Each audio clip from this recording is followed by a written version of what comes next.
Okay, let's switch over now to cost-related features. So what are some of the major features that we haven't already mentioned that would relate to cost? And as Eric correctly pointed out, when we talk about cost here, we're mainly talking about work resources, but there are some other cost-related features that we may care about in project. Work resource cost rates, we mentioned that. Any other features people use or are curious about? So the question is, can you create a custom report that would show things like your budget values in a custom field? And the answer is yes, you can. You can definitely customize the new reports functionality as well as the old pre-2013 reports functionality, and you can pull in whatever fields you want. And there are indeed a few reports that are relevant to cost-related analysis as well that we'll look at. Okay, here's the list that I initially had. Again, baseline for all the same reasons. Budget has a very specific meaning. It's not synonymous with cost, is it? Right? So baseline actually, I have found it's easier to explain baseline when you're talking about cost than it is with time. It's like, well, it's your budget. It's what you plan on spending. With project, it's primarily a bottoms-up approach. So like I make these resource assignments, I build the schedule. Now what are the resulting costs? The budget may be imposed from the top down. Here's your budget for this project, and then you have to manage, the bottoms-up details to fit within that top-down number. Again, project information, statistics dialog box. We mentioned work resource cost rates. There are other types of resources that are relevant here.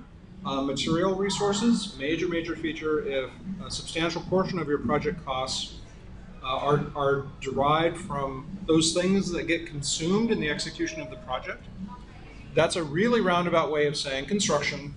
That's why it's there.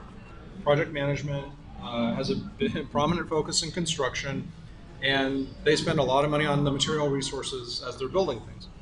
There's also the cost resource. We'll look at an example of that. It's one of those weird features that if you have the need for it, it's super useful. If you don't, it seems kind of peculiar. And then per use cost, so resources that don't have an hourly pay rate, but a per use, per assignment, regardless of the duration of that assignment. Okay. Some of the relevant views, the resource sheet view with a cost table, Gantt chart with cost table. We didn't look at the cost table previously. And then the usage views. We're gonna go into those. Those are the most complex views in project and the most powerful from my point of view.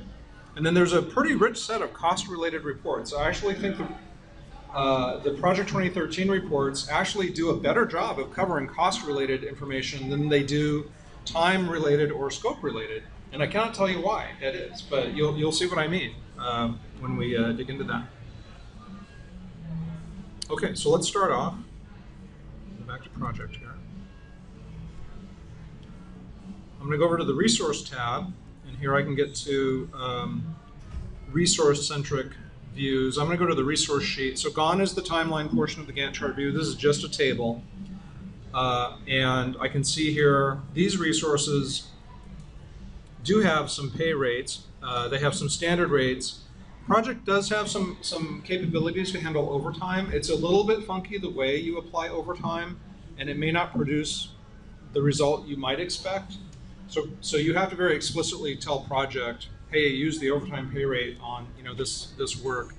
It doesn't automatically just sort of figure out like, hey, the resource reported 48 hours in a 40-hour work week, therefore it's 40 hours standard, 8 hours overtime. It doesn't do that. And then there's that cost per use. This plan happens not to have any cost per use resources. If it did, there'd be a value here, and that cost would be incurred when that assignment occurred. Okay. There's also a cost resource here. This one is called travel, and you can see by the type here, cost resource.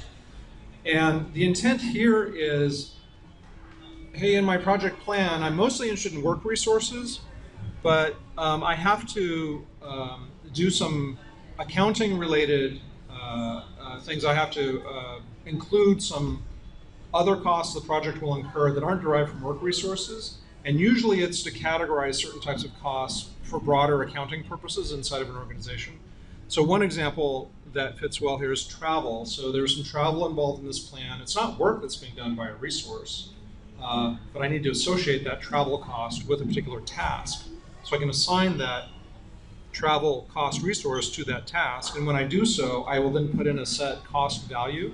Has no effect on the schedule. It's just rolled up into the overall cost for that task and then the summary task and project. Okay? And then also the final type of resource, the material resource. Now this is a really, really contrived example because this scenario is not from a construction setting, it's actually from a book publishing setting. And so we came up with an example of the use of a material resource. And the idea here is when I assign the material resource, I might also include a unit of consumption, like I'm going to use 5 bound galley proofs in the completion of this task, and there's a cost per unit, in this case $15. And so project will do the math, 5 times 15, therefore that's the cost I'm going to add on to that task. Again, it's just a way of associating non-work resource costs with activities. And I may have lots of reasons why I would want to do that. So Carl, do you see it used much? Well, it's used extensively in construction. The feature was invented for the construction industry, and this was way, way back in, I think Project 2000 introduced material resources. It was a really big deal when it was introduced, and I worked in the project group at Microsoft at that time, and major new feature, but for a very specific audience, right? And previously, the project management folks who worked in construction, they had some funny trick they would do to sort of accomplish the same thing, but this was a much cleaner implementation. Yeah. And in particular, the consumption rate was the big breakthrough. So I could say, this material resource is consumed at, this unit per time period, like 5 gallons per hour. And if the duration of the assignment is 5 hours, then it's consumed 25 gallons, and the cost rate is $10 per gallon, therefore $250 cost incurred. Right? That's pretty cool. So only work type will push up the schedule. Correct. So cost and material resources have no impact on the scheduling engine. They do on cost values if they're used that way. But correct, since they do no work, they have no effect on the scheduling engine. So the question is, how might I represent, say, a piece of equipment, such as a server? And I have some choices there. It depends on the nature. I would say it depends on, well, what do I care about that server? Maybe I do incur a cost every time I use it, but it runs 24/7. So a good example would be, let's say, Azure hosting, right? I'm going to incur a cost every time I do certain things. But Azure is there all the time. I don't care about its availability. Well, I do care about its availability, but I'm not worried about it in the same way I am a work resource. So in that case, I could set that up as a cost resource. Right? On the other hand, maybe I care a lot about the availability of a piece of equipment. There's, let's say, a video editing room that I can book, and I do incur a fee every time I use it, but it has limited availability, and I book it for 3 hours on Tuesday, and so I may actually set that up as I'd probably set it up as a work resource with limited availability, and then I'd fudge it so it actually did no work. Or I could think of it as a work resource and it does work, and it incurs a cost. You indicate that it's not human somehow? I would do that in the name of the resource. So I actually I don't have a great example. Yeah, I kind of do here. So I have a resource named Printing Service. That's a black box service to my project. It's not a specific person. And that could be a piece of equipment, or it could be a firm that does work, a certain type of work. And I care about their availability. I care about their, in this case, it would be a cost per use. So there's no set standard pay rate applied. Okay. So I'm going to switch to a different table here. So remember, the resource sheet view is just a table, and we're going to use our handy dandy shortcut here, and I'm going to go over to the cost table. So here are the essential values per resource. Now this is where I might be very interested in doing some sorting here, and there's no logical order here. This is just the order in which I entered the resource names, unlike the task list, right? So here, sorting makes a lot of sense. So I might, for example, be interested in, hey, of the remaining work on my plan, which resources have the highest remaining cost? So for example, if my budget has been slashed, and I now need to go adjust my model, this is one thing I'd be really interested in. And we can see, for example, this resource named Hini Marcos has not necessarily the highest total cost, although it turns out she did, but of the remaining work, she has about twice as much as the next most costly person who has work in my plan. So if I want to affect overall cost in my plan, I really need to focus on the most expensive resources who have work yet to be done in my plan. So this is an example where sorting in the table is really helpful. Let's switch over to some task views. Back to the Gantt chart. And again, we're going to start by looking at a few different tables. So here's where having the project summary task visible, and in this case, the cost table, is great. So I can see my total cost, which is the combination of my the incurred costs from completed work plus the as scheduled work. In other words, what we've done and what we have yet to do put together. There was my original baseline cost value. I can actually see the cost of the variance that has occurred. I'm running slightly over budget on this, and then here's that actual and remaining. Whenever you see actual in project, think historical, right? That's really what it is. If project were more like an accounting program, we would call them historical actuals, and they would be locked, and you couldn't go alter them and make yourself look good, you know. Some other really useful views here. Oh, one thing I should point out. So this plan happens to have a custom field that is relevant here for cost reporting, and we called it over budget.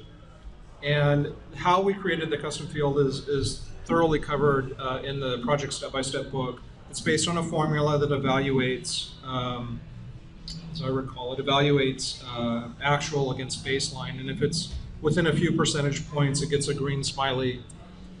If it's had substantial variance, it gets actually an unhappy face down here, and if it's in between, it gets a medium neutral face. Right. So a simple example of what's sometimes called a stoplight report, and in our case, relevant for cost analysis. Let's go look at some of the reports. I mentioned Project did an awesome job on cost-related reports in 2013. They're broken out into their own collection. I'll be honest, I don't know the mechanics of some of these reports. I don't deal a lot with things like cash flow analysis, but there are plenty of people out there who do. And you can see the type of data and how it's represented here.